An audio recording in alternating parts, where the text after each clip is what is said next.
बहुत ही संतोषजनक थी। 6 पारियों परीक्षा हुई थी और खुशी की बात है ये परीक्षा बिल्कुल शांतिपूर्ण पर संपन्न हो गई।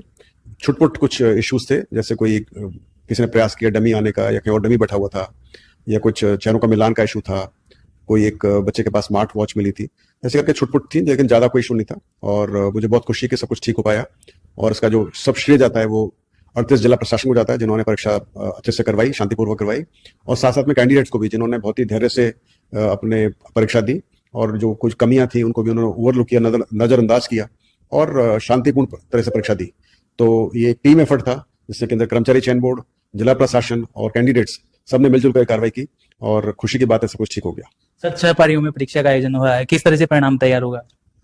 अब चूंकि ये परीक्षा 6 पारी में हुई है तो नेचुरली इसमें नॉर्मलाइजेशन करना पड़ेगा, और जैसे आप सबको मालूम है कि नॉर्मलाइजेशन के लिए हमने नया फॉर्मूला इस्तेमाल कर रहे हैं, जो कि हमने जेल प्रहरी परीक्षा से शुरू कर दिया था।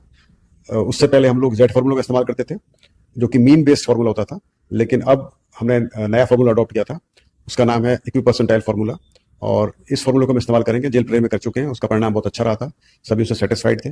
अब पटवारी में भी उसको इस्तेमाल करेंगे, और चूंकि ये परीक्षा 6 पारी में हुई है चतुर्थ श्रेणी की, उसके अंदर भी हम इक्विपर्सेंटाइल फॉर्मूला यूज करेंगे, और मुझे उम्मीद है कि इसमें से हर शिफ्ट से लगभग लगभग बच्चे पास होंगे। ये डिपेंड करता है कि तो स्कैनिंग का टाइम काफी लगेगा, क्योंकि 21 लाख बच्चों की ओवर शीट को स्कैन करना होता है तो काफी वक्त लगता है, बीच में काफी छुट्टियां हैं, दिवाली का माहौल है, तो टाइम लगेगा उसके लिए। दूसरी बात है कि चूंकि 6 पारी की परीक्षा, तो 6 पेपर की वैलिडेट करना, उसकी जांच करना, उसको निकालना, और फिर उसके ऊपर ऑब्जेक्शन करना, ऑब्जेक्शंस इनवाइट करना। अब डिपेंड करता है कितने ऑब्जेक्शंस आते हैं, कितने क्वेश्चंस पे ऑब्जेक्शन आते हैं। यदि ज्यादा नहीं होंगे तो टाइम कम लगेगा, ज्यादा होंगे तो टाइम ज्यादा लगेगा। बाकी पूरा प्रोसीजर, चाहे परीक्षा 100 बच्चे करें, चाहे इसमें 1 लाख बच्चे हों, पूरा प्रोसेस वही होता है परिणाम निकालने का। तो सिर्फ जो टाइम ज्यादा लगता है वो लगता है या तो स्कैनिंग के अंदर, या फिर क्वेश्चंस पे कितने ऑब्जेक्शन लगते हैं उसके ऊपर। तो उस पर डिपेंड करेगा कि कब तक हम इसको कर पाएंगे। हमारा वैसे प्रयास दिवाली से पहले करने का था या है अभी भी, लेकिन डिपेंड करता है कितने ऑब्जेक्शन आते हैं और क्या रहता है। जारी करने का प्रयास चल रहा है अभी। उसके अंदर कुछ उसमें कुछ इश्यूज थे, खास करके एक्स सर्विसमैन के पदों को लेकर, बैकलॉग पदों को लेकर, तो उस पर कार्रवाई चल रही है।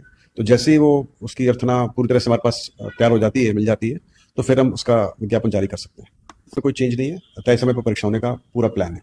वीडियो परीक्षा 2 नवंबर को है, उसमें लगभग 5.5 लाख अभ्यर्थी हिस्सा ले रहे हैं, और हमारा प्लान इसको एक शिफ्ट में कराने का है, और 38 जिलों में परीक्षा होगी, तो उसकी तैयारी चल रही है। और उसके बाद में फिर 6 नवंबर को परिचालक भर्ती, जिसमें लगभग 1.1 लाख यानी 1,10,000 बच्चे बैठेंगे, और वो भी एक ही पारी में है, और वो हम 7 जिलों में कराने का प्लान कर रहे हैं। तो उनकी तैयारी चल रही है और सब कुछ रेडी है, टाइम से परीक्षा होगी, कोई चेंज नहीं होगा। आप सब देख चुके हैं, जैसे अभी आज न्यूज़पेपर में पढ़ा था हमने कि एक कैंडिडेट, एक टीचर जो पिछले 28 साल से वो सर्विस में था, उसको रिटायरमेंट के सिर्फ 7 दिन पहले उसको अभी निलंबित किया गया है, क्योंकि उसने एक फर्जी बीएड डिग्री लगाई थी जो पकड़ी गई। तो आपके माध्यम से बोलना चाहूंगा कि आप तैयारी करें, अपने खुद की मेहनत पर भरोसा रखें, और आपके पास यदि पात्रता की शर्तें पूरी करें तभी आप परीक्षा में बैठें। यदि आप पात्रता की शर्त पूरी नहीं कर रहे हैं, आपने कोई फर्जीवाड़ा करने की प्रयास किया है, गलत कैटेगरी में बैठने का प्रयास कर रहे हैं, तो आप पकड़े जाएंगे और आपको नुकसान होगा। तो अच्छा होगा कि आप बाद में नया फॉर्म भरें और सही चीजें लिखें। इसके अंदर हमने ऑब्जेक्शंस मिले हैं और काफी सारे ऑब्जेक्शंस हैं, तो ऑब्जेक्शन निकलने के बाद ही बता सकते हैं। एक्चुअली डिपेंड करता है, ऑब्जेक्शन को निस्तारण बहुत जरूरी होता है, क्योंकि उसके लिए एक्सपर्ट्स को बुलाना पड़ता है, एक्सपर्ट्स की अवेलेबिलिटी होती है, तो कई सारी चीजें इसमें देखनी पड़ती है।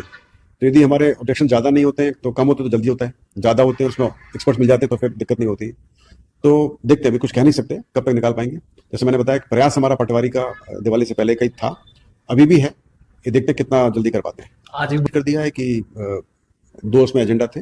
एक तो था L2 की डीवी की लिस्ट, इंग्लिश सब्जेक्ट के लिए और साइंस के सब्जेक्ट के लिए, तो उसके लिए जो कैंडिडेट्स कम पढ़ रहे थे उनके लिए डीवी के लिए हमने लिस्ट निकाली है, जो कि हम अपलोड कर देंगे। और दूसरी थी हमारी स्टेनो परीक्षा, जो कि काफी पहले हुई थी, उसके बाद उसका फिर स्किल टेस्ट हुआ था, और उसकी लिस्ट हमने निकाल दी है। मतलब वो अपलोड अपनी अनुमोदन हो गया उसका, लगभग 904 या कुछ ऐसे कैंडिडेट्स उसमें क्लियर हुए हैं।